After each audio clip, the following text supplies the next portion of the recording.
ഗോവിന്ദചാമി കണ്ണൂരിൽ നിന്ന് ജയിൽ ചാടിയതും പിന്നീട് വിയ്യൂർ ജയിലിലേക്ക് പോയതുമൊക്കെ നമ്മൾ എല്ലാവരും അറിഞ്ഞു കഴിഞ്ഞു. ഇതിനായി ഇയാൾ ഏകദേശം 8 മാസം പരിശ്രമിച്ചു ഈ ജയിൽ ചാട്ടത്തിന് വേണ്ടി, അല്ലെങ്കിൽ അതിനുവേണ്ടി ആസൂത്രണങ്ങൾ നടപ്പിലാക്കി എന്ന് പറയുമ്പോൾ തീർത്തും ഞാനും നിങ്ങളുമൊക്കെ ഞെട്ടും. കാരണം 8 മാസം ഇയാൾ ജയിലിനുള്ളിൽ ജയിൽ ചാടുന്നതിന് വേണ്ടിയുള്ള ക്രമീകരണങ്ങൾ ഒരുക്കിയിട്ടും നമ്മുടെ ജയിൽ വകുപ്പ് അധികൃതർ, അവിടെ ഉണ്ടായിരുന്ന സെക്യൂരിറ്റി ജീവനക്കാരൊന്നും ഈ വിവരങ്ങൾ അറിഞ്ഞിരുന്നില്ല എന്ന് പറയുമ്പോൾ അക്ഷരാർത്ഥത്തിൽ മൂക്കിന് കൈവിരൽ വയ്ക്കും.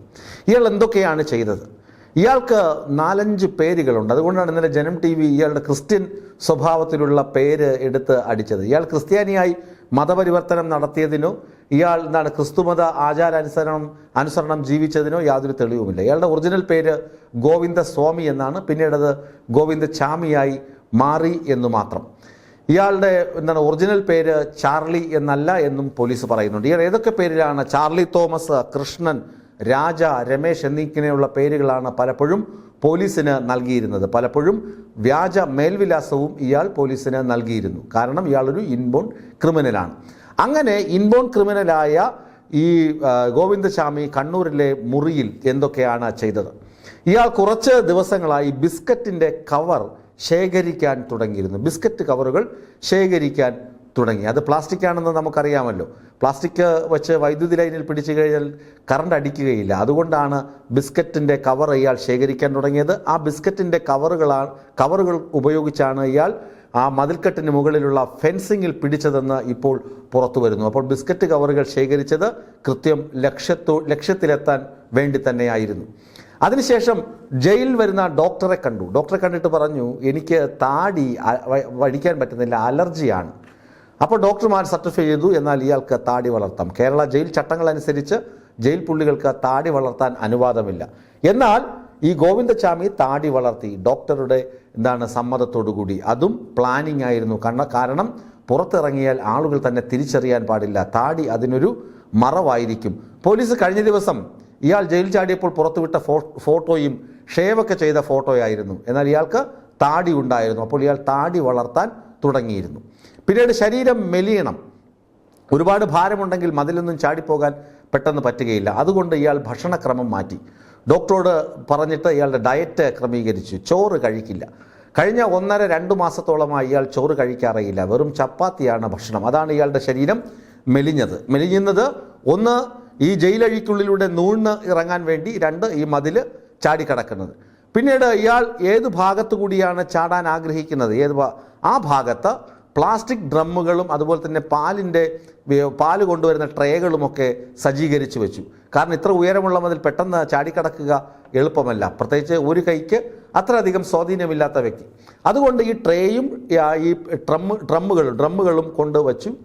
അതിനുശേഷം ഇയാൾ തുണികൾ, അവിടെ അലക്കാനിടുന്ന തുണികൾ, പിന്നെ ആവശ്യക്കാർ, അതായത് അവിടെ ജയിലിലെ അന്തേവാസികൾ ഉപേക്ഷിച്ചു പോയ മുണ്ട്, പിന്നെ വിചാരണ തടവുകാരുടെ ഡ്രസ്സ്, പാൻറ്, ഷർട്ട്, ഇങ്ങനെയുള്ള സംഭവങ്ങളൊക്കെ പതിയെ മോഷ്ടിച്ച് സെല്ലിനുള്ളിൽ സൂക്ഷിക്കാൻ തുടങ്ങി. അപ്പോൾ നിങ്ങൾ ചോദിക്കും, സെല്ലിനുള്ളിൽ ഇതൊക്കെ സൂക്ഷിച്ചാൽ പോലീസുകാർ കാണില്ലേ, ജയിൽ അധികൃതർ കാണില്ലേ? അതിന് ഗോവിന്ദചാമിയുടെ മൊഴി ഒന്ന് പരിശോധിച്ചാൽ മതി. ഗോവിന്ദചാമി പറയുന്നു, ഞാൻ പ്ലേറ്റ് എടുത്ത് എറിഞ്ഞു നോക്കി. പ്ലേറ്റ് എടുത്തെറിഞ്ഞു, വാർഡന്മാർ ശ്രദ്ധിക്കുന്നേയില്ല. കപ്പ് വലിച്ചെറിഞ്ഞു നോക്കി, അപ്പോഴും ശ്രദ്ധിക്കുന്നില്ല. പിന്നെന്താണ്?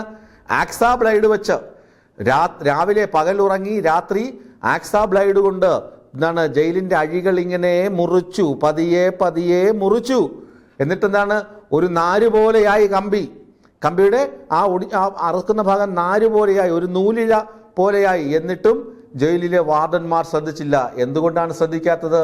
ഈ വാർഡന്മാരൊക്കെ മൊബൈൽ ഫോണിൽ ഗെയിം കളിക്കുകയായിരുന്നു, റീലുകൾ കാണുകയായിരുന്നു. ഇവരാരും ശ്രദ്ധിച്ചില്ല. അങ്ങനെ ജയാനന്ദൻ 2010 9 ആളുകളെ തലക്കടിച്ചു കൊന്ന ജയാനന്ദൻ എന്ന റിപ്പർ ഇതേ ജയിലിൽ നിന്ന് ഇതുപോലൊരു ജൂലൈ മാസം ചാടിപ്പോയിട്ടുണ്ട്. ഇതേ മഴയെയും അതുപോലെ തന്നെ ഇതേ പ്ലാനിങ് ആണ്. അയാളും തുണി ഇങ്ങനെ അടുക്കി വെച്ചു. ഒരാൾ കിടന്നുറങ്ങുന്നത് പോലെ ജയിലിൻ്റെ ഒരു വശത്ത് തുണികൾ അടുക്കി വെച്ച ശേഷമാണ് മുങ്ങിയത്. അതേ പ്ലാനിങ് തന്നെയാണ് ഈ നമ്മുടെ ഗോവിന്ദചാമിയും സ്വീകരിച്ചത്.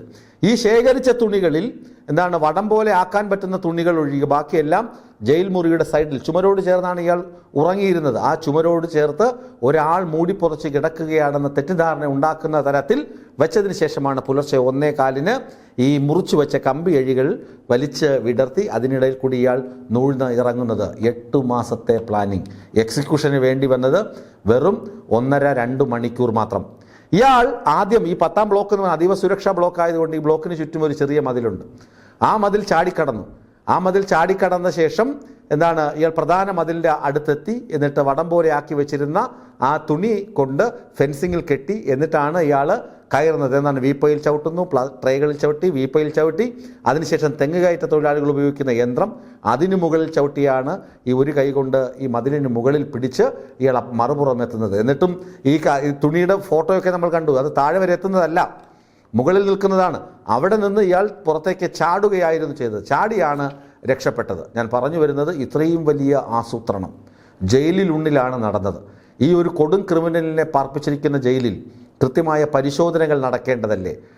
രാവിലെ ആണെങ്കിലും രാത്രിയാണെങ്കിലും ജയിൽ വാർഡന്മാർ തേരാപാര നടന്ന് പരിശോധിക്കുന്ന ചിത്രങ്ങളും ദൃശ്യങ്ങളും ഒക്കെ നമ്മൾ കണ്ടിട്ടുണ്ട്. പക്ഷേ ഗോവിന്ദചാമിക്ക് ഭാഗ്യം അനുവദിച്ചു എന്ന് പറഞ്ഞാൽ മതിയല്ലോ. ഗോവിന്ദചാമി കിടന്ന സെല്ലിൽ അത്തരത്തിലുള്ള പരിശോധനകളൊന്നും ഉണ്ടായിരുന്നില്ല.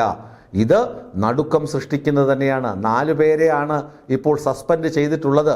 പക്ഷേ ആ 4 പേരിൽ ഒതുങ്ങുന്നതാണോ ഈ വലിയ വീഴ്ചയുടെ ആഘാതം അല്ലെങ്കിൽ അതിൻ്റെ അനുരണനങ്ങളെന്ന് സർക്കാരും നീതിപീഠവുമൊക്കെ ഇനി വിധി എഴുതുമായിരിക്കാം. ഏതായാലും ഗോവിന്ദചാമി അസാധ്യ ബുദ്ധിമാനായ ക്രിമിനലാണ്, അയാളൊരു സൈക്കോയാണ് എന്നൊക്കെ നമ്മൾ വിധി എഴുതുമ്പോഴും അയാളുടെ ബുദ്ധികൂർമ്മതയും ജയിൽ ചാടാൻ ഉപയോഗിച്ച തന്ത്രങ്ങളും ആരെയും അതിശയിപ്പിക്കുന്നതാണ്.